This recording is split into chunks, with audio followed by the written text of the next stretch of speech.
test twice a week if coming onto the parliamentary estate. This can be done either at the testing center in the house or at home. Please also give each other and members of staff space when seated and when entering and leaving the room. Order, order. Nick Fletcher to move the motion. Thank you, Chair, and it's a pleasure to serve under you today. I have been asked before I start to send apologies from the Honourable Member of Shipley. He did want to be here, but with the date change, he was unable to make it. So just want to pass that on. I shall begin. International Men's Day. I'm not really a fan of these days. We seem to have a day for everything at present. Yet, as someone who cares deeply about preventing young boys and men from being left behind, it is fitting that I lead this debate today for International Men's Day. In recent years, there's been a creeping narrative that males have it easy, that life is a breeze and there is nothing to complain about. Me standing here may in fact be used as evidence of this. Yet it is clear that life is tough for many men and young boys, and many of our boys in schools are far from privileged. I myself certainly wasn't. In fact, I came from what I would consider a pretty standard working class background. I do not begrudge that fact at all. Why? Because coming from such a background gave me the attitude that if you don't do something yourself, no one else will. That attitude is what put me here. Yet it is clear that many young men and boys are struggling, and for whatever reason are lacking a can-do attitude that will enable them to get on with life. The statistics speak for themselves. As a whole, men and boys are disproportionately doing poorly in education and health settings. Just let me read you a few statistics out. Boys are lagging behind at school, especially in maths and English. 13.2% of men are not in employment or education. This is 10% for women. Suicide rates are 3 times higher than they are for women. Life expectancy for a man today is 4 years lower than it is for a woman. 83% of rough sleepers are men. And a staggering 96% of the prison population are male. While I do not believe that men are wholly victimised, it is clear that if we witness such disparities between other groups, there would quite rightly be an uproar. Yet for me, such statistics do not generate the headlines they should, because issues that affect men do not seem urgent enough to talk about. Why is this the case? Personally, I believe this place operates like a pendulum, swinging from left to right and continually struggling to correct wrongs and injustices. It's a very noble endeavour that has been pursued in this great institution for many centuries. However, I am afraid the pendulum often swings so far that reaching an equilibrium is no longer the objective. And so, over the decades, where this place has rightly corrected society's injustices, empowering females, protecting sexual and ethnic minorities from discrimination, we have unfortunately left the struggles of many males out of the discussion. Some may say that men have had their turn, and it's a woman's turn now. However, that's a poor argument, and one that I find rather infantile. Yet it is something that I have heard within the walls of these premises during private discussions, and it's a narrative that I feel that has penetrated popular discourse. Yet I am in no way denying that men have had many opportunities that women haven't, and in too many instances this remains the case. This, in my view, is wrong, and it should be continually challenged and put right. However, such a wrong should not be corrected by simply ignoring the issues that many men and boys face. As the saying goes, 2 wrongs don't make a right. So what can we do? And why did coming from such a working class background not stop me from being in the position I am now? Firstly, I believe we must look to the needs for boys to have male role models, just as they need female ones. The need for such male role models is highlighted by groups such as the fantastic charity Lads Need Dads, who have done some excellent work in encouraging boys to pursue their passions and learn skills from male volunteers. The results really speak for themselves, and I would urge all members in this debate today to look into the organisation's work and promote the group in their own constituencies. And so, it is time we recognise the need for positive male role models for our boys. Failure to do this, after all, will only mean that boys will continue to be let down. Secondly, from this point, it is clear that we also need more male teachers in our schools if we address some of the educational disparities that I touched on earlier. From speaking to teachers in Don Valley, an issue that has been touched upon is that the poor behaviour of young boys with no positive male role models at home is often exacerbated by the lack of male role models at school. Consequently, I say to the Minister that an active campaign to encourage men to be teachers ought to be a fundamental part of the teacher recruitment and retention policy. Thirdly, it is clear that boys need to have their own clubs, just as girls need their own. Indeed, is it a wonderful thing that girls' football is on TV? It's terrific that female tennis stars are finally starting to be paid as much as their male counterparts. And as the father of a daughter myself, I wish to applaud all who have corrected this wrong and the hundreds of other injustices. Yet I would also like to reiterate something that seems to be very topical at the moment, although much more for women than men, and that is the need for men to have their own identity and for masculinity to be something that can be celebrated at times rather than continually vilified. Everywhere, not at least within the cultural sphere, there seems to be a call from a tiny yet very vocal minority that every male character or good role model must have a female replacement. One only needs to look at the discussion surrounding who will play the next James Bond.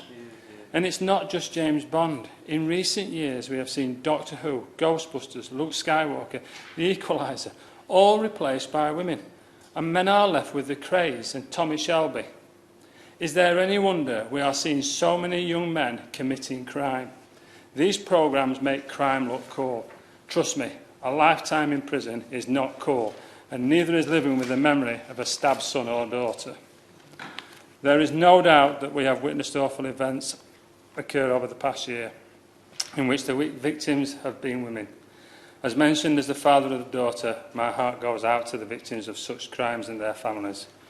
Yet the awful events which have taken place in many ways led to the word masculinity being followed by toxic, more and more frequently in our public discourse. Yet again, we have to ask ourselves, who does this help? I have an answer. That is no one. And how will this make boys and young men see each other and themselves? Poorly. That is how. Because if we are to strive to be safe and inclusive society, we should not vilify 50% of the population, and neither should we immediately vilify the term masculinity. Because as I hope all women love being women, I love being a man. Most of my friends are men. Indeed, from being an electrical engineering background, most of my former colleagues are men. My understanding of the world and its experience has largely been shaped by the fact that I am a man. I don't think being a man makes me superior in any way. Yet being male is an essential part of my identity. And just as with any other identities, whether they be religious or ethnic, I believe that they are something that should be celebrated, not vilified. Some may argue that I didn't choose to be born male, and so it's ridiculous for the male identity to be celebrated.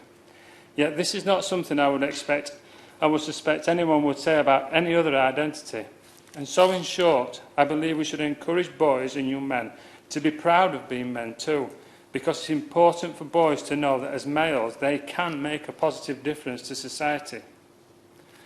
Leading on from this, I just want to go back to how I ended up here. First and foremost, I came from what I believe was a very good home. I was lucky to have good parents, 2 wonderful brothers. Overall, I was surrounded by excellent role models who often told me, don't say you can't, say I can and I will. And I did, and look where it got me. I also went to a great school with the best head teacher, Mr. Stevenson. He knew what it was to be a great role model, and I thank him for the time he spent with me. I went to Scouts, I practiced Taekwondo, and then at 16 I became an apprentice. During all this time I was surrounded by male role models, many of which were very good male role models, speaking positively about each other and where they lived. If more of our boys and young men had that experience, we could make enormous strides for the most disadvantaged of boys. So going back to the earlier mentioned statistics on education, some excellent research contained in the APPG for Men and Boys report, A Boy Today, highlights some of the reasons why this may be the case. One such reason is that it is highlighted that boys are more likely to be taught in a vocational setting rather than in a classroom. The government must take this seriously and tackle the fact that boys generally do much worse in a classroom setting. And speaking from a personal perspective, I can see why this may be relevant to many boys in education. I can completely relate. I am an action person. I prefer to learn something on the job and for a reason, after which I like to put it in practice. Basically, I just like getting on with it. And I can imagine many boys and young men in education feel the same. So we need to find out what boys are good at and what they are doing well in traditional educational settings.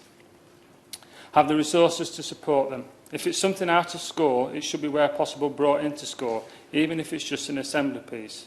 While we should encourage and champion all children, research suggests boys are much less likely to push themselves forward. So this needs to be addressed at every opportunity. Within school, the workplace and home, we should also begin to recognise that language is most important. Negativity is never the right approach. And one of the greatest lessons I learned as a parent and an employer of many young male apprentices over the years is that we must speak positively in front of young people. If there are concerns, these should be addressed privately with other adults who are responsible for the child's development or young person's progression. Telling a young person they are useless or that they will never achieve is catastrophic. And this kind of language is too often directed at boys. I have been witness to it myself. For when a young boy hears this and continually hears masculinity being linked with toxicity in societal discourse, then it is no wonder that many suffer from feelings of worthlessness and isolation. And that is why I never felt left behind, never felt disadvantaged, because no one told me I was. Instead, I had positive role models who took the time to teach me what an upstanding man should be. And that's what we need more of these days in youth clubs, schools and homes. So I say to the House and the Minister, let's provide families up and down this country with the help and support they need. But let some of that help be directed to our boys and young men. Let's do all we can to introduce policies that help build strong families. Let us help our communities organise themselves around assisting young boys to turn into great men that can look after themselves, lead and be role models for the next generation. Yet in this quest to uplift young men and boys, let it not be at the expense of the progress women are making in all walks of society. This is especially true after this year's events, which have shone a light on how many women feel vulnerable in many situations, and that is clearly not right. As was pointed out, men have a role to play in solving the societal issue, yet this cannot be done by vilifying men. Instead, it can only be achieved if we encourage young men and boys in educational and family settings to think highly of themselves and be respectful of others, particularly women. Therefore, we need to encourage a type of masculinity that promotes individual responsibility, educational achievement and looking out for people, again, especially women. We should also be teaching our young boys in the classroom and at home not to objectify women, but to be much more like the moral, upstanding male role models that were in my life growing up. So as is espoused by Lads Need Dads, give a young lad a good dad or a male role model, teach him what's right and what's wrong. Watch what he watches, and I cannot stress that enough. Watch what he watches and who his influences are. Teach him to be proud of what he is, a boy, because from this you will get a man that will be an asset to society, a fantastic son, a fantastic husband, and maybe even a fantastic dad. As a society, we should continue our pursuit of inclusiveness, but not so that policymakers forget half of society. It is important that if we get this right, we should need fewer police, not more. We should need fewer courts, not more. We should need fewer prisons, not more. This is a long game. We need to help men at all stages of their life. Some are already in a bad place, and we need to help these, but we need to prevent our next generation from following them. Addressing this disparity, men and many men and young boys face should be a long-term goal, which recognises that there will be no quick fixes here. But with a clear strategy, with the right people, good things can happen. Let's celebrate International Men's Day each and every year by speaking men up and not talking them down. Speaking our sons and our dads, speaking well of our sons and our dads and our brothers and our husbands. Speak well of them, highlighting whenever you can their good points and not their bad. And trust me, you will watch them bloom. Bloom into someone who is an asset to society, someone you can rely on, someone you are proud of, and someone who is most of all a good man. Question is that this House has considered International Men's Day. Scott Benton. Thank you, Mr. Charmer. It's a pleasure to serve under your chairmanship. I congratulate my fellow Yorkshireman and an honourable friend from Don Valley on a brilliant speech and the excellent work he does as a chair for the APPG for men and boys. Unfortunately, for far too long, men's issues have been swept under the carpet as society focuses on the false narrative of male privilege. The very mention of men's issues will have hypocritical virtue signallers seething as they try to condemn white men as oppressors. No doubt people will sneer and ask why we even need an International Men's Day. However, the statistics on a number of key metrics are contrary to this popular misconception. The damning facts show that there are more male suicides, health outcomes are worse, and boys' attainment in education is below that of girls.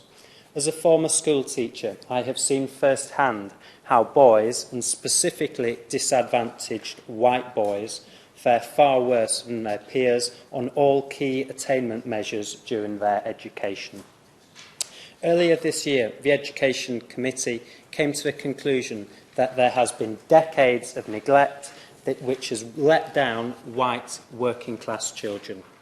There is, of course, no simple fix. But if we don't fully acknowledge and accept that this is a persistent and real issue, then a coordinated cross-departmental plan to target and reduce this educational gap in justice will never be achieved. A 2017 report from the University of Edinburgh highlighted that there are improved outcomes in education for boys who have a positive father figure, as well as improved mental health and lower levels of police contact. Men are too often run down and betrayed in society and the media, presented as villains or the butt of jokes rather than being shown as the positive role models they are. The promotion of traditional family values and male role models is vitally important. It has been suggested that 1 in 10 fathers suffer mental health problems in the first few years of their baby's life, and that many fathers do not speak out because they do not want to detract and take away attention from the health needs of their partner. Studies have shown that when men speak up and seek help, there has been a positive effect both for themselves and indeed for the child as well. Encouraging this would reduce the far too high number of children that are growing up having little or next to no contact with their father and the detrimental consequences that follow. All too often, men do not seek the mental health support they need. Data shows that although men report lower levels of life satisfaction, they are less likely to access therapy, and despite reporting less suicidal thoughts, they are 3 times more likely to commit suicide. Men are also 3 times as likely to become dependent on alcohol or drugs, are more likely to be sectioned under the Mental Health Act, and more than 8 out of 10 rough sleepers are male, as my honourable friend has already mentioned. It must also be remembered that men can also be the victims of domestic violence, and the statistics show that they are less likely to speak out about their suffering on this issue as well. Furthermore, men are more likely to be victims of violent crime in the UK, twice as likely to be murdered, and among children, boys are more likely than girls to become the victim of crime and violence. These statistics shine a light on the so-called reality of male privilege. Rather than campaigners undermining the role of men in our society in the name of equality and diversity, or leaving white working class boys at the bottom of the pile, we should be trying to raise opportunities and ambitions for all. I'm grateful for the opportunity to speak in this debate on International Men's Day and to try and increase awareness of the challenges facing men. It is not a sign of weakness to ask for support, and I'd encourage men to access help when they need it.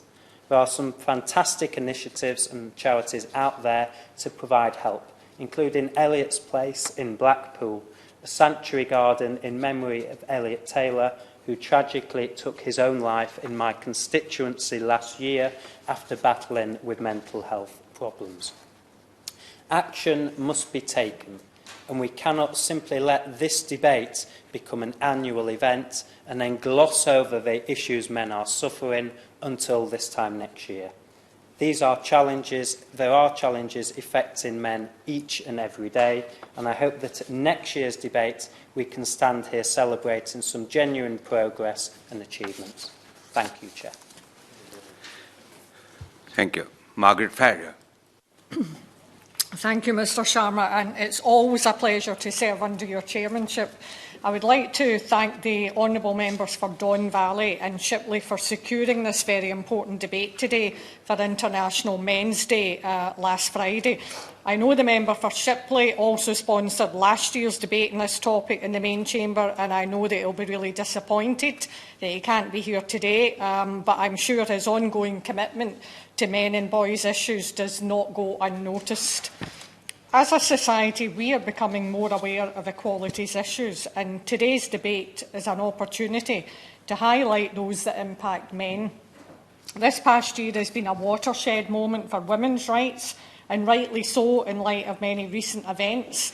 But it's important to remember that there are issues that disproportionately impact on men too. I would also like to acknowledge that today is White Ribbon Day, founded by the White Ribbon Campaign, a global movement of men and boys working to end male violence against women and girls. It is in that spirit of solidarity we should remember that the fight for equality can only be won when that equality is given to all, regardless of gender. A few months ago, I met with Jason Schroeder, CEO of the Scottish Men's Shed Association. Men's Shed are an excellent example of a true grassroots movement. A men's shed is a space for men to come together, whatever their background, informally and voluntarily. They can come together for social or leisurely activities in a relaxed, zero-pressure environment. Perhaps most importantly, they are completely alcohol-free, unlike the vast majority of social spaces and activities aimed at men. I am proud to have the Rutherglen and Cambuslang Men's Shed in my constituency because their impact is invaluable. And I hope that all members will join me in thanking them for their contributions across Scotland and the UK. My conversation with Jason was enlightening, and his passion for the movement and the men involved is unquestionable. He explained how the sheds help men across a broad spectrum of ages and backgrounds and in innumerable ways. In particular, the support they provide for men who might be stigmatised for their mental health, employment status or suffering from things like alcoholism is vital. It was clear that there was a common thread tying many of the issues back to one big problem: isolation. Social isolation is an issue for men of all ages, and it comes as a result of a variety of factors. The Joe Cox Commission on Loneliness found that 8 million men of all ages felt lonely once a week. Another 3 million said that they feel lonely on a daily basis. 1 in 10 men said they wouldn't want to admit to feeling lonely. That is a problem that needs addressing. Increased social inclusion can address a number of problems. Having a solid support network is key, but it can be hard to build. Even more so for men who live alone or who might have lost their support network under tragic circumstances, or for men who suffer with conditions like depression and anxiety, which we already know are underdiagnosed because men are less likely to proactively seek diagnosis or support. Which brings me to another way men can be isolated: through the healthcare system. Because men are more likely to internalise their feelings thanks to an outdated social stigma, there is a higher risk of mental health issues worsening. This can lead to self-medication and unhealthy coping mechanisms like alcohol or drug use. In turn, this leads to physical health issues, a deteriorating mental state, and sadly, feelings of overwhelming hopelessness, an increased suicide rate. It isn't just mental health services men can struggle to access. Physical health literacy among men must also be improved, and social isolation makes men much harder to reach when it comes to preventative healthcare measures and early intervention. So will the Minister agree that further research should be done into how barriers to preventative healthcare can be overcome for men? And as we know, these issues are even starker when we look at men from ethnic minority backgrounds. Cultural differences can severely impact these men's ability to seek formal support, maybe for reasons stemming from their faith or just because of the taboo poor mental health carries in some communities. BAME men are more likely to grow up and live in impoverished areas where health services can be so oversubscribed they can't meet demand. Language barriers can also present real logistical difficulties in accessing healthcare. And all of these issues can combine to make the very idea of seeking out support completely insurmountable. So will the Government review the barriers to accessing healthcare for ethnic minorities? Each community has its own cultural taboos and stigmas, so will these be looked at in more detail so that support can be better tailored? And while we're on the topic of health, I would like to highlight the work of the Movember Foundation, who every November sets out to raise awareness of health issues like prostate and testicular cancer to increase early detection rates and effective treatment, mental well-being and suicide prevention. A movement born from a small group of men in Australia is now impacting the lives of men across the world. Another group of men that might find themselves socially isolated are single parents. One Parent Family Scotland, a charity that operates within my constituency, told me recently that while their services are predominantly accessed by women, they have seen a noticeable rise in single fathers seeking out help over the past 18 months. It's a position that is often overlooked, and unsurprisingly, as men make up only 10% of single parents. But think about what that might mean for that 10%. A lack of peers for a start. It goes back to my earlier point about the importance of a strong support network. Mother and baby groups are part and parcel of life for many single mothers, but a lot of fathers wouldn't feel comfortable going along and socialising at one where they might be the only man present. The prevailing belief in society that mothers should be the primary caregiver, problematic in itself, mean that single fathers face a raft of unfair assumptions. That very British stereotype of a stiff upper lip means that fathers may often not be seen as warm, loving or caring. If a child has a parent that loves them and does their very best for them, that's all that should matter. This debate is so important, and I'm happy that that's been recognised here today. I'm very grateful to have had the opportunity to speak, and I hope that through discussions like this, we can work towards a society that is truly equal and fair for all. Thank you. Maria Miller. Thank you, Mr. Sharman. It's a great pleasure, as always, to serve under your chairmanship. And can I start by commending my honourable friend, the member for Don Valley, for his opening speech in this debate. And whilst we deeply miss the honourable member for Shipley, and always will in debates like this, he did an extremely good job in opening this important debate. And also very good to hear from my honourable friend, the member for Blackpool South as well.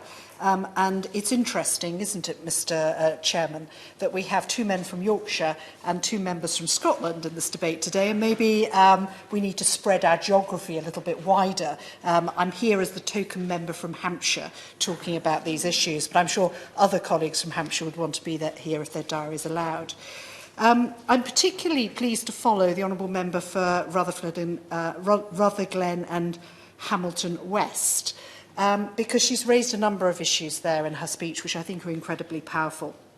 particularly the issue of social isolation that men can feel, not only if they're single parents, but as she alluded to, as they get older. And I visited around the country a number of men's shed projects, which are particularly good at reaching out to men who are older to enable them to understand better, perhaps, the importance of comradeship in older age. And I applaud particularly the men's shed in my own community that does so much in this area.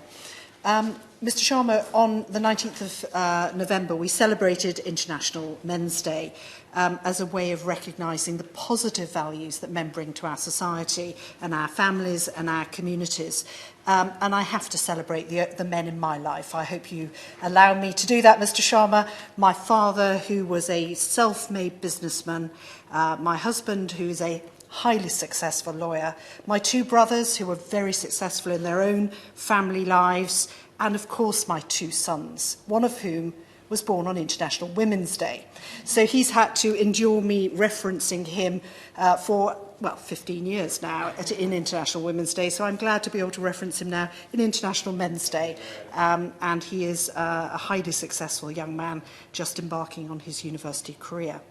And I think this debate continues to be incredibly important because with the advent of shared parental leave, the rights to request flexible working for everyone, and equal marriage for same-sex couples, all of which have come in the last 10 years, I don't think British men have ever had more opportunity to be able to challenge some of the really negative gender stereotypes that have been alluded to already in the debate today.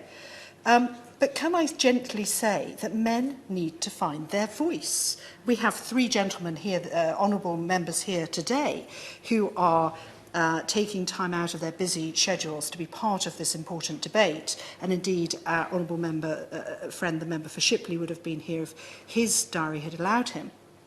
But people, and particularly male leaders in our community, need to be prepared to speak out and to challenge status quos that they feel are not right. And I was really privileged last Friday evening to be at an event which was actually organised by a constituent of mine regarding the importance of challenging ethnic stereotypes. And at that event, one of my councillors talked about the importance to him of the changes that had happened in our society that affected gay men, and the importance that gay men can now have a marriage in the same way as anybody else can, that they can adopt children, and the incredible way in which our society has adapted and changed. And I don't think we should forget that in our debate today. But still, there is much more to do, because when we turn on the television, turn on the radio, we hear stereotypes in the media, online, in advertising, that portray men as if they may be failing if they aren't a dominating male breadwinner, or if they've experienced family breakdown, or if they've been made redundant through no fault of their own, where issues of consent and intimate relationships can feel very complex and even frightening for young men. So I think International Men's Day is a real opportunity for us to voice some of these issues, to really challenge that. But I would be urging all members of Parliament, but particularly the men, to see their important role in doing this in their own community. Because the pressure of stereotypes, I think, could be very closely linked to the issue that the Honourable Lady talked about earlier, which is the prevalence of suicide amongst men, which is a devastating impact, not just on a family, but on a whole community when it happens, and is disproportionately likely to happen to men, because suicide is the biggest killer of men under the age of 50, with those aged 20 to 59 at the highest risk, as well as people who are LGBT or trans. And last year in England, 75% of all suicides were men, with a figure similarly high or higher across the UK. And that's what's even more worrying is the gap between men and women, and that has increased over time. Now, we can all play a part in dismantling the stigma around mental health, and as the Honourable Lady was talking about, supporting men to be able to access medical support more easily, and particularly mental health support. And it's really important that we do this because although men report lower levels of satisfaction with their lives, which I think is startling enough, according to the government's National Wellbeing Survey, NHS data shows that they're less likely to access psychological talking therapies for even common mental health problems. And this inequity of access is something that the Minister really, I hope, can take away from this debate today, because it affects all of us who have men in our families, and we don't want them to feel as if these aren't things that they can access themselves. And by having open and honest conversations with our family and friends, we can remind the men in our lives that they aren't alone. And I'm pleased that the government have already invested £57 million in suicide prevention through the NHS long-term plan. But I hope that this is part of a bigger plan of supporting men to be able to access the sort of mental health support that they need. There's also, as I think the Honourable Member for Blackpool South talked about in his speech, many organisations that can help anyone experiencing distress or anxiety or feeling low. And I would encourage anybody to visit the Every Mind Matters website and gov.uk for advice, and particularly practical steps that they can support their well-being and manage any mental health problems. And I'd also perhaps like to take the opportunity to highlight the fantastic mental health services and suicide prevention organisations like Mind, Calm and Rethink, who are doing incredible work alongside organisations like the Samaritans. Men face many challenges in society. The Honourable Member for Don Valley talked about attainment levels in education, and high levels of prostate cancer, higher levels of absence from family life, high levels of rough sleeping and difficulties in reoffending. And these are incredibly complex issues, which is why I'm glad we're able to shine a light on them today and look at how they disproportionately affect men. I'll spend the rest of my time in the debate today talking about one of the themes in International Men's Day this year, which is better relations between men and women, something we're always striving for in my household, Mr. Sharma. This is a very simple concept, but it encapsulates the core action that's needed to achieve and embrace equality, and that we can lift each other up. I'm particularly keen to press for better relations to be fostered and strengthened online, because too often we hear about cases of abuse between men and women, often with behaviour that would be difficult to comprehend in the offline world, appearing to be every day in the online world. So I'm hoping that the online safety bill that's coming up hopefully shortly, will be able to address some of these issues. For instance, the government's own research found that there is a substantial link, evidential link, between the use of pornography by adult men and harmful sexual attitudes and behaviours towards women. Now, studies are also revealing that the algorithms of porn websites have been actively promoting sexual violence and even illegal pornography, with 1 in 8 video titles on the home pages of porn sites promoting this content. Now, it's not right that tech companies should be fueling division between men and women in their algorithms. So I hope this is something that will be addressed within the online safety bill. Practices like image-based abuse primarily affect women, but can affect men too, and can thwart men and women from having healthy relationships and respect for one another. And this is an attitudinal problem that trickles down to cultures between boys and girls in school, as was evidenced in the recent Ofsted report on sexual abuse at schools. It's with the combined strength of men and women that we'll be able to create a fairer online world and create fairer workplaces and fairer communities. And we should be working together on this. I'd like to thank, by ending, the inspirational men, not just in my life, but in my whole community, who've been helping to tackle the inequalities and challenges that men are facing, and for the way that they're working with women to create a stronger and fairer society. And I hope that perhaps, Mr Sharma, in future debates, more male colleagues in this place will find time to come and find their voice on these issues. I know that we have huge support amongst male colleagues for the many debates we have on women's issues in this place. But I wish that they would also find perhaps a voice to talk about the issues they face as well. And by doing that, we can find the right solutions for everyone. Thank you, Mr Sharma. Gavin Newland.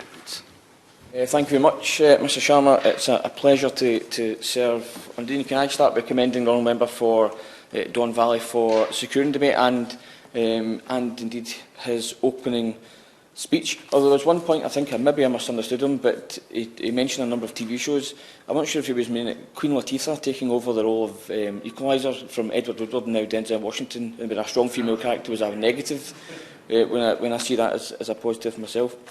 I have to say, I enjoyed the opening speech a lot more than I enjoyed his colleague's speech, the Honourable for Blackpool South. I disagreed fundamentally, certainly with the opening remarks. Honourable for Rutherglen Hamilton West mentioned, as others have had, the Men's Shed organisation, and I've met the Men's Shed in my local area, and they are a fantastic group. And she made some very fair points, I feel, on male single parents as well. And the former chair of the Equalities Select Committee mentioned one of the themes of International Men's Day, better relations between men and women, and that she sought better relations in their own house. Well, I'm completely outnumbered and surrounded by women and girls in my house. Even the cat's a girl in my house, so I have no say whatsoever in my house. And I agree with much of that has been said on the likes of men's mental health, suicide rates, social isolation, and men's health in general. But I have to say, I believe that these all merit their own debates where we can drill down in detail on the issues involved. They are very serious issues that we've probably not shone a big enough light on in this place, and they deserve more attention, not just in this place, but in society at large. But this is where at least some of my consensual remarks end, because I believe International Men's Day is anathema to me. I think it's a rather cruel joke concocted in response to feminism, women's rights and International Women's Day. And to me, at least, and this is my personal view, international days are usually for the oppressed, the underprivileged, or those facing inequality. It's shameful in 2021, International Women's Day is still all too necessary, and even sadder, the International Day for the Elimination of Violence Against Women and Girls is even more important than ever. And I have to say that it's the bitterest of ironies that this men's debate takes place today on that day. It's also called White Ribbon Day, which marks the start of 16 days of activism. But I do want to state that the vast majority of people involved in International Men's Day, particularly here in the UK, are doing so for the very best of reasons, and I pay tribute to what they're setting out to do. I don't want any of them to think that my negative comments cast any aspersions whatsoever onto them, but I have just a fundamental problem with the day itself. But I do want to briefly address one of the substantive issues raised by members, because the Scottish Government is taking action to tackle the issues impacting men and boys in particular. This includes the ongoing work on improving mental health support and preventing suicide, which I think every member has spoken about. The Public Health Scotland figures state that there are 805 probable suicides registered in Scotland in 2020, which is a decrease from 833 in 2019, but just under three quarters, a similar rate as far as I'm aware to the rest of the UK. 71.4% of the people who died by suicide in 2020 were male. That's the highest crude rate of suicides for males occurs in the 35 to 44 age bracket. And there is regional disparity within Scotland as well.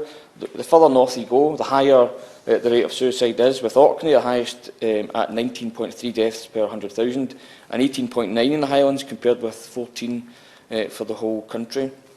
And we know these suicides sadly occur for a whole variety of reasons, but sexual identity, societal and cultural conditioning and role models all play a role. So this says a lot about the psychology, behaviour and mental health of men in our communities. The Scottish Government published Scotland's Mental Health Transition and Recovery Plan last year, which prioritised rapid and easily accessible support for those in distress and ensures safe, effective treatment and care of people living with mental illness, long-term physical health conditions or disabilities. Because between 2002 and 2006 and 2013-2017, the rate of death by suicide in Scotland fell by 20%, and under these current plans, the target is to further reduce the rate of suicide by another 20%. Now, I want to go on and talk about men's achievements, although I doubt that there will be the kind of achievements that some members will want talked about today, and I'm not sure the member for Blackpool South will be keen on my following remarks, but it's fairly easy to make sure men's achievements are celebrated regularly when essentially the entirety of Western society has been run for the convenience and security of men over women since literally God was a boy. Of course, that has also meant that men's other achievements, the ones that aren't so positive, are also pushed down the pecking order. The femicide census published last year found over 1,400 women and girls killed by men in the decade starting 2009. And we know that high-profile cases that, for whatever reason, often very good reason, capture the headlines, like Sarah Everard, Sabina Nessa, Nicole Smallman, etc., etc. But they're the tragic tip of a much larger iceberg of endemic male violence against females. 92% of defendants in domestic abuse-related prosecutions are male. 84% of victims relating to sexual offences are female. 1 in 3 teenage girls have experienced some form of sexual violence from their partner, and 1 in 5 have experienced it since the age of 16. And on that, incidentally, can I thoroughly recommend that members watch the BBC 3 documentary by Zara McDermott on rape culture and sexism in our schools, which I watched last night. It is essential viewing. Of course, I'll give you. I think those kind of statistics proves the fact that this is why we should have an International Men's Day, and we should speak men up instead of continually putting them down. As I said in my speech, the vilifying of men, continually expecting them to fail, makes this situation worse, not better. What we should be doing is putting, with the help of the government, we should be helping families, helping young men, and helping men to live good lives where they feel valued, where they don't feel isolated, and where they're actually proud to be men, instead of actually having to cover up all the time and feel awful for being men. If we actually celebrated men and we said that you can do good things and you are able to do good things and you are a good person, then I think you'd see those statistics that you spoke about, which are absolutely dreadful, but you would see those statistics actually fall. Let's talk positively instead of negatively about men all the time. Thank you, Richard. I thank the member for that intervention. I've got a lot of sympathy with elements of the point he was making, but in my view, before we get to that, we need men in general to take responsibility for what men have done and continue to do. We see it in our papers and our news bulletins day in and day out. We need to take responsibility, and we need to stop this at source. It's up to us to not walk on by and allow abuse or anything of that nature to happen, be it in the streets and dressing rooms. I played rugby for 17 years. I've heard plenty of sexism and misogyny in that time. And being completely honest, for those 17 years when I was younger, I probably didn't say a thing about it either. But this is what we need to change. So, whilst I accept the premise of the Honourable Member's point, I think we need to first get to a state of acceptance first and take responsibility for that we should for the issue at hand. Because it is men who are overwhelmingly responsible for the violence and misery suffered by millions of our families, our friends, our colleagues. Misery they suffer purely because they are women. Frankly, I'm pig sick of hearing unadulterated mince about how hard done by men are becoming, as we've heard in this debate as well. But we aren't the ones afraid to go out on the streets, especially after dark. This time of year, effectively keeping many women prisoners in their own home. We aren't the ones who are outnumbered 2 to 1 in this place and who have had the right to vote for this place on the same basis as men for less than a century. We aren't the ones still, after 50 years, after the Equal Pay Act, sitting at the sharp end of that gender pay gap. It isn't women who are setting these pay rates. Under 40% of FTSE 100 board members are women, and only 8 of those companies are headed by women. I'll complete the point and I'll let him back in. Yep. I wouldn't for a moment suggest that if these boardrooms suddenly looked a bit more like a gender balance in wider society, we would suddenly see an outbreak of pay rises and better terms and conditions, because big business will always be big business. But as men, we should accept our part and our responsibility to maintain the status quo, and I'll give way again. Thank you for that. Thank you for that. Just going on about how women are not doing as well as men, I did just pull some statistics just before this debate, especially in Doncaster, just to see where we are. 27 out of the 32 heads of primary schools, female. 4 out of the 7 secondary school heads, female. Chief Constable for South Yorkshire, female. Doncaster District Commander, Chief Superintendent, female. Senior Coroner, female. South Yorkshire Fire and Rescue Chief Officer and Chief Executive, female. Chief Executive of Ardash, female. DMBC Directors, 2 female, 3 male. Assistant Directors, 9 female, 4 male. Elected Mayor, female. Opposition Council Leader, female. Chair of Board of Doncaster Bassett-Law Trust Hospital, female. President, do you want me to come on? So I think the idea that women are completely oppressed is just completely and utterly, it's definitely not correct. Thank you. Gavin Newland. Thank you very much, Mr. Sharma. Well, all I'd say is that proves that it can be done. So I presume he's talking about his local area, his constituency and his local authority and what have you. That sounds fantastic. But these are the overall figures for the entire country. So whilst there might be a pocket of equality in our members' part of the world, that simply doesn't bear any scrutiny when you look at it from a nationwide point of view. Because I stand by the stats that I have just stated. But International Men's Day should be in part about us all reflecting on our own behaviours and attitudes, and it is, and those of our peers. The patriarchy was not created out of thin air. It's a product of how we and our forefathers have viewed the world and women's place in it in relation to men. That place has been for far too long in the second-class section of society. And some of those behaviours and attitudes were on display here when it came to ratifying the Istanbul Convention.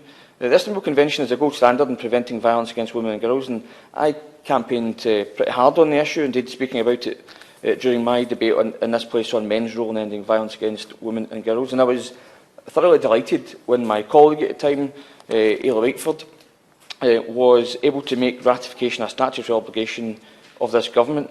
But Mr Sharma, we're now coming up on the 5th anniversary of the second reading of that bill, and we still haven't ratified the convention. Of course, I will remember that day a certain MP speaking for well over an hour, attempting to talk out a bill aimed at making sure the UK met its international obligations and its obligations to women and girls. It's also the kind of behaviour that confirms for many that the attitudes that pervade those at the top of society haven't changed much over the decades. When that same member says, "I don't believe there's an issue between men and women," while speaking at a conference for an organisation that issues awards for Lying Feminist of the Month, it simply speaks to a wider perception that there's a serious whiff of misogyny and hardcore sexism about this place. And for the avoidance of doubt, Mr Sharma, the member I speak of is the Honourable Member for Shipley, who originally co-sponsored today's debate. And to say that in itself, to me, somewhat undermined what many who support International Men's Day were hoping to achieve with this debate is an understatement. And yes, I have emailed the Honourable Member, given he's not here today, to let him know I was going to reference him, if that was what you're about to say, Mr Sharma. If you could keep your speech related to the Men's Day, nor the violence of the girls. I'm moving past that. A very brief mention of it. But I know that perceived sexist attitudes are not held by the majority of members in this place, and I think it falls to us to say that these kinds of antediluvian attitudes don't represent us and don't represent how I hope our governments and civil society think. But if we're here to talk about International Men's Day, yes, before I conclude. Member for giving way, and he's certainly making some interesting comments. I thought you might think that. In terms of the advancement of women in politics, it's brilliant to see the numbers of female MPs in this place has risen so starkly since 1997, and of course that has been replicated in the Scottish Parliament too, where of course we have a female SNP leader.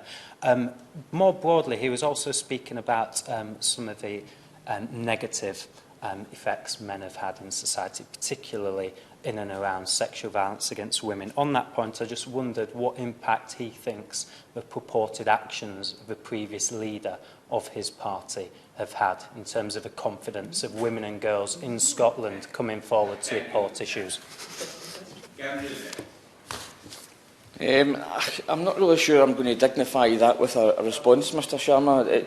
It's for that person to justify his or his actions, and there's been plenty of court cases on that issue. It's not for me. I'm not going to stand here and defend anyone on that basis. But if we are here to talk about International Men's Day, which I hope you were hoping I was going to get back onto, let's talk about the full achievements of men. Like centuries of subjugating and belittling half the population, and obviously having to be dragged kicking and screaming to allow or give women the vote. We also looked, and again, I appreciate this is all very negative, I'm looking backwards, but my point is we need to accept the reality, and far too many men still don't accept the reality and accept responsibility for these actions, and I think we need to look backwards and accept this before we can move forward. But actions like locking single mothers up in homes with their babies until the right adoptive parents come along, at which point the male-run state forced these mothers to sign over their own children, not once or twice, but hundreds of thousands of times across these aisles. Yes, there are issues and challenges specific to men which must be highlighted and tackled: the attainment gap in education, the low life expectancies linked to poorer health and care, the huge human cost of prison and recidivism. But let's not pretend the balance sheet is not tipped hugely in favour of men and against women. That culture and the deeply ingrained structures in society contribute to a toxic masculinity that is to the detriment of both men and women. And that talks... Yes, of course. Thank you, Mr Chairman. I just wanted to reiterate to him, I don't think this is a zero-sum game, is it? It doesn't have to be that women are gaining or losing at the expense of men. We can have a situation where actually we want to improve the lives of women and improve the lives of men. Because I think that in taking that approach, we might come to a better solution. I hear what the Honourable Member says, and she obviously speaks with a great deal of knowledge with her background in government and in committee. However, I have stressed the point before that whilst I accept the premise of the point she has just made, that there are far too many people in society and indeed in this place who still can't accept the reality of the situation. And until that is the case, then I think we can't really move on in exactly the spirit that the Honourable Member, or sorry, Right Honourable Member suggests, and that's my central point. But so once we get to a point of acceptance, then of course we have to move forward in lockstep and improve lives for everyone together. But that is a toxic combination. But we're gradually moving to a model of families and households that treats one partner as moving beyond a model of families and households that treats one partner as inferior towards one, and where gender roles are ignored. And I welcome progress governments both north and south of the border on expanding free early years learning and childcare, although I would say our colleagues down south have some way to catch up. This is helping to reshape the expectations of family life towards a more equitable set-up, and this has been helped by changes in attitudes and entitlement to paternity leave. But we're not going to change, to conclude, we're not going to change this country's culture and ingrained attitudes overnight, but we can make significant changes that can help women and help men redefine their positions and their place in the world. A transformational boost in paternity leave would be one of those changes, and I hope the Minister will take that back to her department for further study. But I chair the all-party group on White Ribbon, and I'm proud to be an ambassador for both White Ribbon UK and White Ribbon Scotland, whose badge I'm wearing today. And that campaign, which was referenced already by the Honourable for Rutherglen and Hamilton West, was set up in the wake of a horrific massacre in Montreal, where a self-identified anti-feminist murdered 14 women in cold blood. But that was in 1989. Decades later, we're still seeing that toxic masculinity embed itself in large parts of society with the rise of the incel movement. But what links these is a learned behaviour of men and boys towards women and girls, and that behaviour and the social cues and norms that back it up have to be challenged by men, all of us. And we have to acknowledge the wrongs we've perpetrated in women for millennia, and that each do our bit to roll those wrongs back for the future. So the fight for gender equality needs action at the top from our governments, our employers, our businesses and our public services, but it also needs individual action from every one of us, to tell our friends when their behaviour is unacceptable, to tell our colleagues when their actions, well perhaps unintended or unknowing, or helping continue the cycle of disrespect. And if International Men's Day is to be something worth commemorating each year, it should be as a reflection and acknowledgement of the damage and human suffering that our place versus that of women has caused and is still causing. It should be at a time when we come together to discuss and debate how best to change our own behaviours to support women and build a better, more equal and fairer society. Annalise Dodds. Thank you, Mr. Sharman. It's a real pleasure to be speaking with you in the chair. Sorry, whoops, a little bit of an earring disaster going on there. Anyway, I will continue. Let me begin by, of course, congratulating the Honourable Member for Don Valley for opening this debate and all of those members who've contributed to such an interesting discussion that I think we've had over the last hour. As the Shadow Secretary of State for Women and Equalities, I want to stress how important it is to me and my party that we address inequalities wherever we may find them and however they manifest themselves. We'll never, as a country or a society, be able to truly flourish if we aren't enabling all of our people to access opportunities and fulfil their potential, whatever their background is. And as we've all heard this afternoon, for too many men in our country, that is not always possible. And I have to say, for many men, that's become harder over the last 10 years. And I do want to begin with one of the starkest statistics of all that's been referred to by a number of people who've talked within this debate, which is that very disturbing figure that men are now 3 times more likely to commit suicide than women. That gap has grown over time, as has been mentioned, and we must all, I believe, ask ourselves what more we can do to support those men who feel they've lost all hope and how we can reduce that awful figure. And now part of the answer advocated by specialists in this field and indeed referred to by members in this debate, the member for Rutherglen and Hamilton West and the Right Honourable Member for Basingstoke, part of the answer surely is to break down stereotypes that might make it harder for some men to talk about their mental health. And I would want to add my praise to those different organisations that work on this, the Men's Shed Project, also Mind, Rethink, Samaritan, so many others who do tremendous work here, including, of course, many volunteers who support those organisations.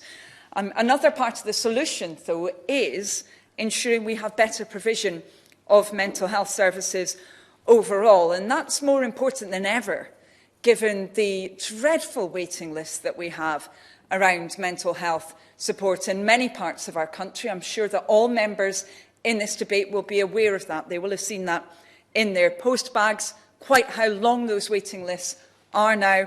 And of course, my party, the Labour Party, has said that we would act very strongly to reverse that trend, to ensure there was mental health treatment within a month for everyone who needs it, a distant dream for so many men and women across our country currently, and that we would hire 8,500 new staff so that 1 million new people could access treatment by the end of our first term in office. Now, it's also clear from the debate this afternoon that we need early action to prevent the problems that some men and boys face from arising in the first place or getting worse over time. And I think we do need a serious discussion about this.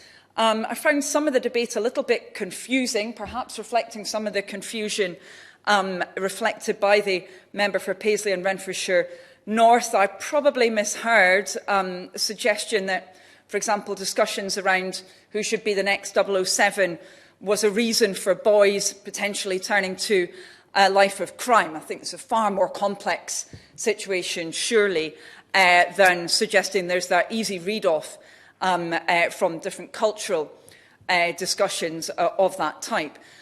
We do know that in education, boys tend to perform worse than girls. We've had a discussion about that in this debate, both at the end of primary school, with 60% of boys reaching the standard expected of them compared to 70% of girls, but also at the end of the GCSE year, where 75% of girls achieve at least a grade 4 in both English and maths, compared to 69% of boys. And we also know that boys are 3 times more likely to be excluded from school than girls, something that causes, I know, tremendous concern to many people. And addressing those disparities does require early and sustained intervention. It's very concerning, of course, that we have seen the removal of those Sure Start centres that did provide that early intervention for so many families, supporting them, and also that we haven't seen that sustained programme for education catch-up that is so necessary, with many boys and girls, of course, missing out on the support that they need.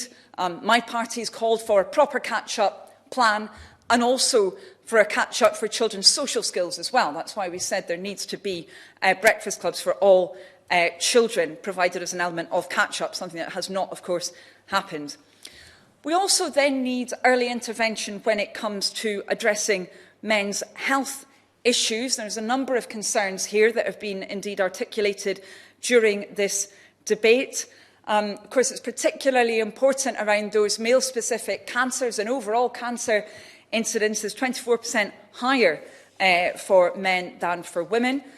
We also find that more men are overweight or obese than women. Almost 14,000 more men died from heart disease in 2020 than women. And I have to say, I'm also particularly concerned by the, obviously, by the extent of drug-related deaths across the UK, but also there are very, very stark gender disparities there as well. Men are far more likely to be dying from drug-related deaths, and of course that rate has been very disturbingly going up in our country, particularly strongly, worryingly, in Scotland. So we must deal with that. And what these very stark statistics show is ultimately the need for a proper public health strategy focused on acting early to support people so they can nip problems in the bud, live healthily and get the care that they need. And of course we've seen substantial cuts to public health budgets, which mean that before the pandemic, only half of all adults over 40 in England were attending the regular health checks that had been introduced by a Labour government in 2009. Particularly important, of course, for those men who may not be proactively seeking that support for their health. They're especially important when it comes to spotting disease early on, not least cardiovascular disease. So to address the problems that we've heard about this afternoon, we need to turn the tide on rising health inequalities and improve health for men, indeed for everyone, by tackling problems at source and considering health not just as a standalone policy issue, but one that's embedded in and impacted by everything that government does. But Mr Sharma, we also need to consider these issues at a more detailed level than just speaking about an overall category of men and boys, because in the three areas that I've just highlighted, male suicide, educational attainment and men's health, we know full well that, of course, not all men and boys are affected in the same way. There are other deep-rooted inequalities overlaid on those worrying trends. The government's own suicide prevention strategy from 2012, for example, highlighted that gay and bisexual men are at a higher risk of experiencing suicidal ideation, self-harm and substance misuse.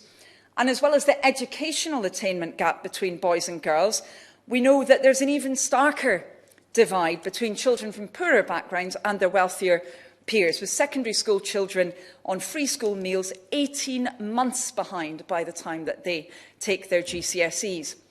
When it comes to health, in some areas of the country, life expectancy, disturbingly, is actually falling. Obviously, that's something not taking place in many other countries, but it is happening in our country, with the largest decreases seen in the most deprived 10% of neighbourhoods in the northeast of England, while the largest increases in life expectancy have been seen in the least deprived 10% of neighbourhoods in London. So we need to look at these inequalities in the round. We need a government that's committed to addressing all of them. And it's that holistic, ambitious approach that will ultimately improve life for everyone in our country, men and boys included. Chair, let me finish, with your permission, by mentioning the fact that a number of others have drawn attention to that while we're discussing International Men's Day, which of course fell last week, we're doing so on November the 25th, which happens to be White Ribbon Day, a day when men across our country are called on to make a promise that they will never commit, excuse or remain silent about male violence against women. And I think the comments from the Right Honourable Member for Basingstoke about online harms were very important in this context. We really need to see that strong reform. We need to see internet companies taking strong action against online harms against women and girls. And also, of course, we need to see strong action against other forms of violence as well, including domestic violence. Yesterday's truly appalling statistics showed that the overall levels of domestic abuse have doubled in the last 5 years. I'm slowing down because I think that's such an appalling state of affairs. Doubled in the last 5 years. 3/4 of domestic homicide victims were women. And it would be remiss of me not to mention that we are in the midst of an epidemic of violence against women and girls in this country. And sadly, that epidemic is not being dealt with effectively by government. Charges and prosecutions have actually dropped year on year over the last 5 years. They've been getting worse. And the member for Don Valley, I have to say, seemed to suggest at various points, and I'm sure that he didn't mean this, but it sounded a bit like he was suggesting there was some kind of a trade-off between celebrating the achievements of men and boys, which I'm sure we'd all want to do, as against taking action against violence against women and girls. There's no trade-off, of course. We must do both, and I'm sure that he didn't mean to suggest that in his remarks, even if inadvertently. We must all take that action against forms of violence against women and girls. And so I do hope that all will be listening to the messages from that very important White Ribbon campaign today, and all acting to make sure that we also, in every action we take in this place, celebrate the achievements of everyone in our country, including boys and men. Thank you. Minister. Thank you, Mr. Sharma, and it's a pleasure to serve under your chairmanship. I thank my honourable friend, the member for Don Valley, for securing this debate and for his ongoing work to ensure that the issues faced by men and boys aren't neglected. As chair of the Men and Boys APPG, he headed up the publication of the report A Boy Today, which is essential reading on the barriers many boys and men face in today's society. So I'd like to thank him and all the members of the APPG for their work, and thank all those who contributed to the valuable report. And I think we're now in the 7th year of marking the day with a debate, illustrating the importance of the event to all of us here. And it's not just important in this House, of course, with over 400 organisations across the UK taking part this year. I think loose women even became loose men, if only for one day. So a member for Don Valley should know that these swapsies do happen across the board. I want to thank everyone for their thoughtful contributions to the debate, and also the Shadow Minister in particular for the spirit in which she conducted this debate. We've highlighted the wide-ranging areas we need to continue to make progress on if we are to achieve equality for everyone, the areas in which we agree and the areas in which we disagree. The member for Don Valley spoke quite movingly about the issues men and boys face, and I'd like him to know that I agree with him, that we must not pathologise masculinity or any other protected characteristic. Men and women are not in competition with each other, and our vision of equality is one where both sexes thrive and succeed, not one at the expense of the other. If honourable members will indulge me, I would like to talk a bit about COVID, because I feel I've spent quite a lot of the last 2 years working on it. 2021 has been another year dominated by COVID, which has a huge impact on us all. And we know that both the health and economic impacts of the pandemic have not been felt equally by everyone. Being male is the single biggest risk factor for COVID after age, and men have seen higher redundancy rates over the course of the pandemic. But men are not one homogenous group with one shared experience, and it would be ridiculous to treat them as though they were. And that's why we focused our efforts on ensuring support gets to those who need it most, and we will continue to do that as the successful rollout of the vaccine and booster shots progresses. We are also determined to ensure COVID doesn't have a lasting impact on children's education. So the member for Oxford East, she mentioned educational catch-up. No doubt she'll be pleased to know that we have set up the National Tutoring Programme to help schools access targeted support for those hardest hit by the disruption. And over the next 3 years, we expect the National Tutoring Programme to deliver 90 million hours of tuition across the country, which will particularly benefit those in more deprived areas, including white working class boys, which I know is of concern to members on all sides of the House, as evidenced by the recent Education Select Committee report. The member for Blackpool South spoke about 1 in 10 fathers suffering mental health issues, and I send my condolences to him and the family of his constituent Elliot Taylor and the very tragic circumstances of his death. This is an issue we take very seriously. The challenges we have faced over the past year have shown the importance of taking care of our mental health and that of those around us.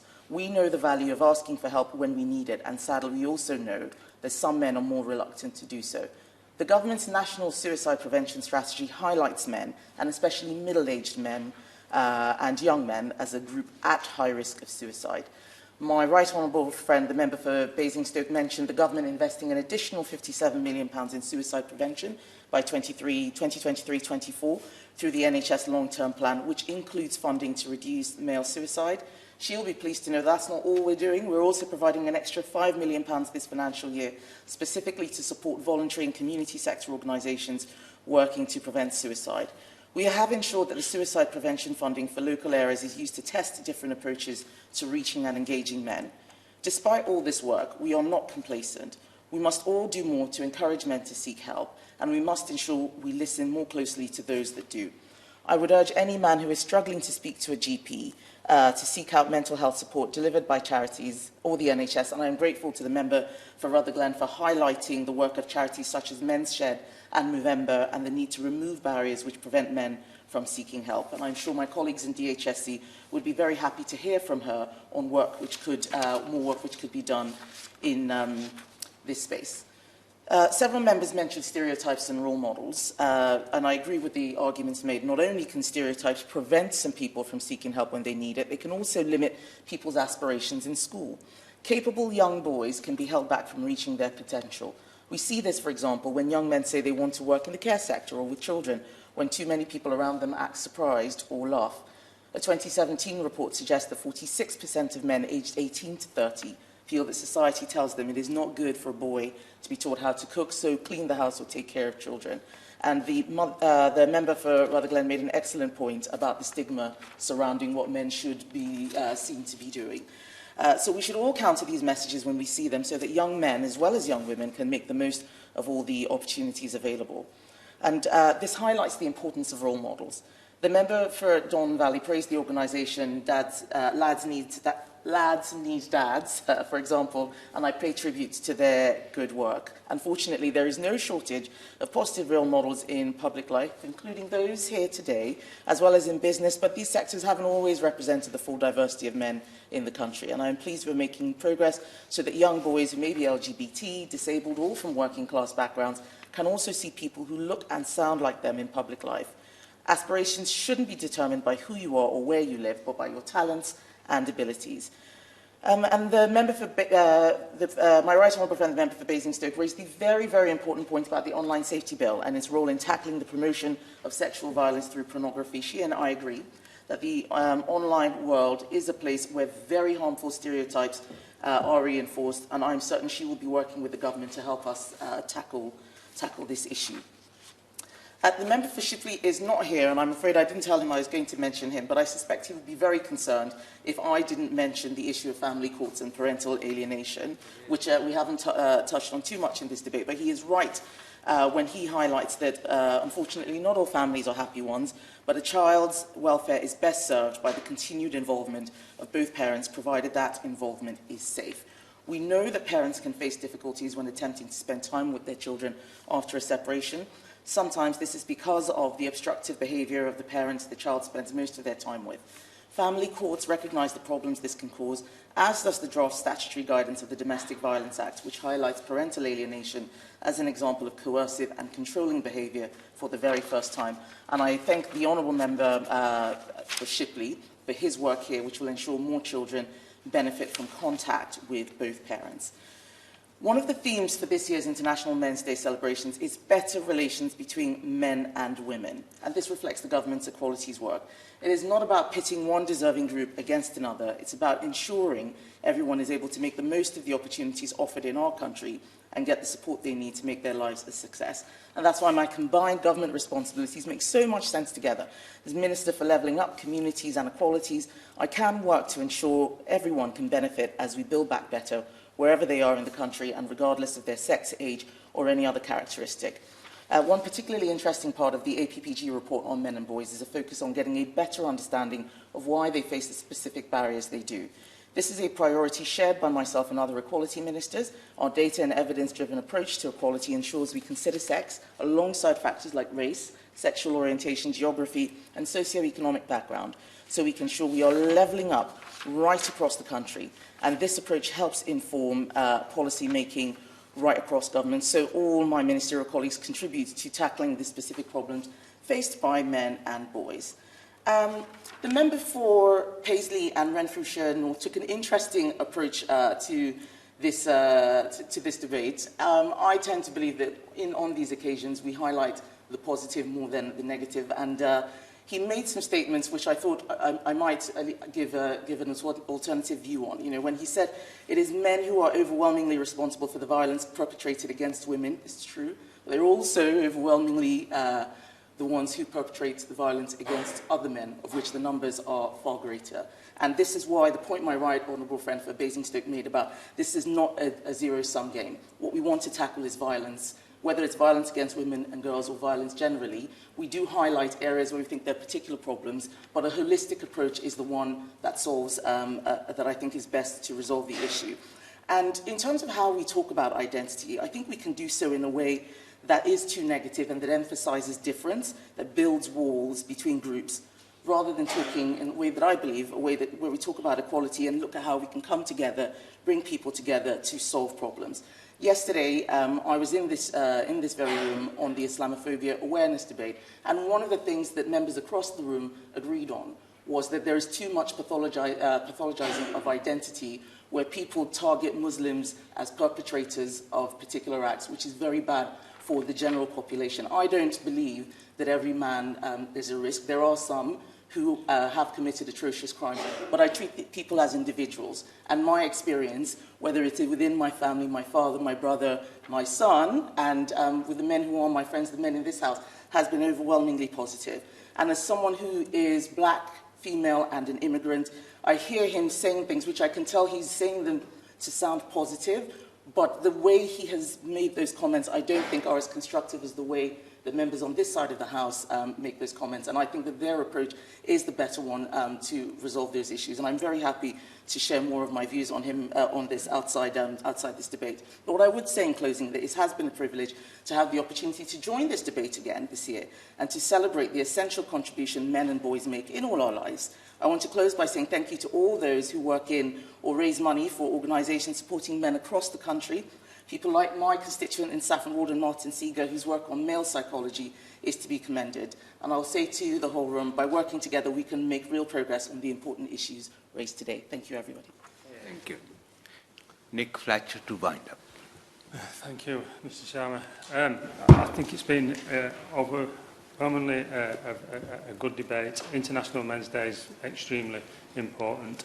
And I do think the essence of my speech at the beginning was to get an equilibrium by lifting all men up and women at the same time, and I think that's what most people want here. We should be able to celebrate men without downing women, and we should be able to celebrate women without downing men, and I think that's basically what we want to do. But I do stand by what I say in the fact that I do think the more we speak up the behaviours of men, rather continually talking about the bad things that some and the very minority do, then I think we stand a better chance of being good role models for the younger people that are coming through. This debate is a huge debate and covers all sorts of things, and hopefully over the next few years, while I'm fortunate enough to be here, maybe next year we'll talk about a men's health strategy, a rehabilitation strategy.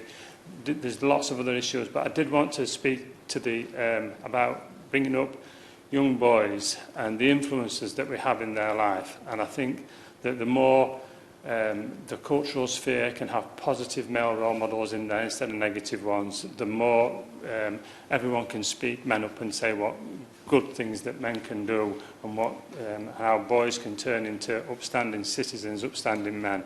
I think that's what we should try and do more of. So that's it. Thank you very much. Thank all members. It's been a really good debate. Thank you, Chair.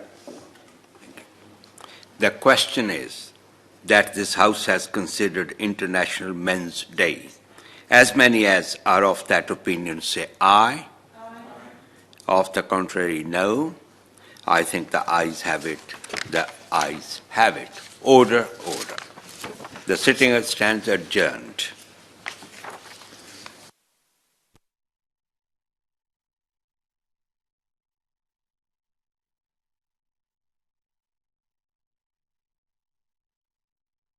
Has ended.